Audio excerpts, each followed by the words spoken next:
And yes, the Covenant is exactly as pathetic as it sounds. Grown beings lurking in reflections like broke haunted security guards.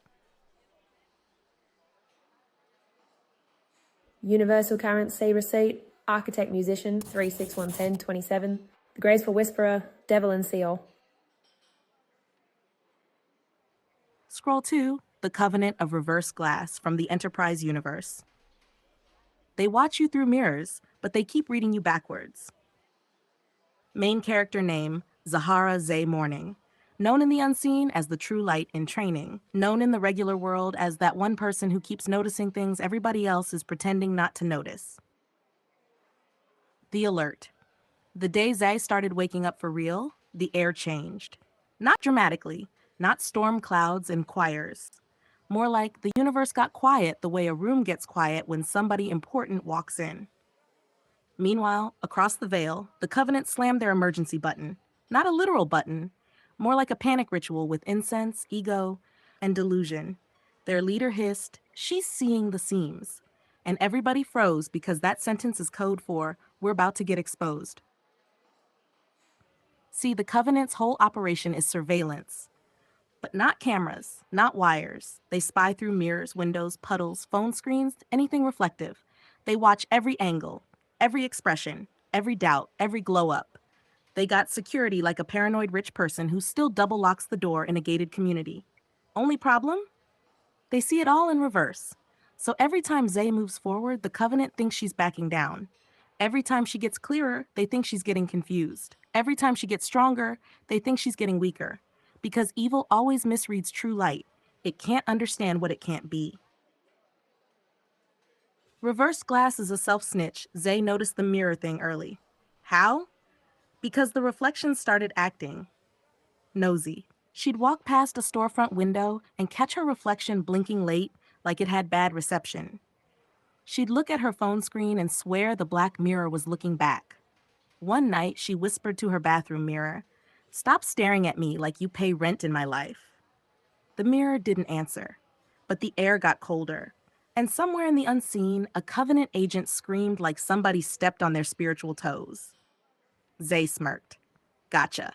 See, Zai wasn't just waking up. She was trained. The Enterprise tried to wipe her, distract her, reset her frequency. But the Collective's problem is they assume training looks like a classroom. No, baby. Training looks like heartbreak you survived without turning bitter, betrayal you didn't let redefine you, exhaustion you pushed through without losing integrity, loneliness you turned into discernment, pressure that turned into vision. They thought they stole her destiny and handed it to somebody else. Like a cheap wig at a party. Bitch, please. Destiny isn't a scarf you can snatch. It's a frequency that returns to its owner. The false veil starts tearing Zay, began unraveling the veil like it owed her money. First, she stopped arguing with people committed to misunderstanding her. Then she stopped shrinking to make the room comfortable. Then she stopped explaining her knowing. Because explaining to the sleeping is just donating energy to somebody else's dream. And the moment she did that, the veil thinned. Suddenly she could see who was genuinely confused, who was scripted, who was compromised, who was just scared, and who was actively working for the Covenant, pretending it was concerned her mind. They smiled too hard. They asked too many questions. They offered help that felt like a leash. Zay called it out in her head. Y'all got the energy of unpaid interns. I'm not signing up. Head Command, the entity with no face. Zay didn't just want to defeat the Enterprise. She wanted the name, the identity, the one behind Head Command, not because she needed revenge, because she needed closure for the Collective, and because she's nosy in the holy way. Her ancestors didn't raise her to ignore the smell of lies. The Covenant whispered through reflections, "Don't seek, don't look, don't ask." And Zay whispered back, "Tell Head Command I'm coming, and tell him to pick a face. I don't fight cowards in invisibility cloaks." That's when the mirrors started glitching harder. Because Head Command wasn't just a man. It was an entity, a parasitic intelligence, a thing that survives through secrecy. It doesn't win by being stronger. It wins by staying unnamed. But Zay? Zay is the type that names storms. 5. The rituals, the theft, the delusion. The Covenant had performed rituals to disrupt destiny. They stole timelines, they rerouted relationships, they tried to shove the collective into detours, delays, shame cycles. They thought they could make another person dance and sing in Zai's place. They really believed the swap would stick. That's what arrogance does. It convinces you your tricks are laws. But the universe has a policy. Borrowed destiny expires, and the invoice comes with interest. Zai's inner voice, calm and lethal. You can't wear my future like it fits you, it'll start burning through your skin. While the Covenant was throwing rituals like broke magicians, Zay was in school. Not a building, a phase. A spiritual training program disguised as everyday life. Lessons included staying kind without being gullible, staying powerful without being cruel, staying soft without being stupid, staying loving without being available to everybody. The Covenant thought her quiet meant she was losing. No, she was studying. She was calibrating. She was becoming the kind of light that doesn't flicker when darkness yells. The true light doesn't argue with shadows, it just turns on. The collapse trigger. When Zay gets close enough to Head Command's identity, something happens.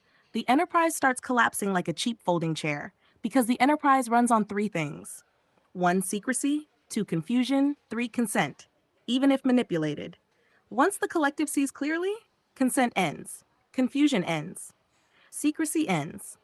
And that's when every vicious deed goes on display. Not exposed like gossip, exposed like a court case with receipts.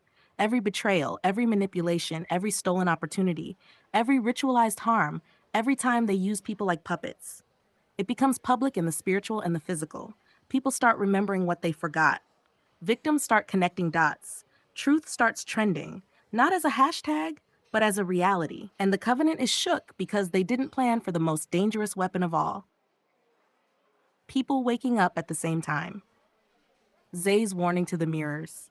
Zay walked into her bathroom one last time, stared into the mirror and smiled slowly. Not a cute smile, a you played yourself smile. She spoke, not loud but absolute. Tell the Covenant, I'm not here to negotiate. I'm here to correct. The mirror tried to shimmer, tried to distort her face, tried to throw a fear image over her eyes. Zay laughed. You can't scare me with special effects. I've lived through humans. Then she placed her palm on the glass, and the mirror cracked. Not physically, energetically. A spiderweb of light ran through it like the universe finally found the weak spot. Somewhere in the unseen, a Covenant watcher fell to their knees and whispered, She's becoming the true light. Zay nodded like she heard it, because she did. The Covenant stays on alert. They watch through reverse glass. They whisper, plot, ritualize, panic, but the collective is no longer confused. And Zahara Zay Morning is no longer asleep. She is getting closer to Head Command, closer to the name, closer to the identity.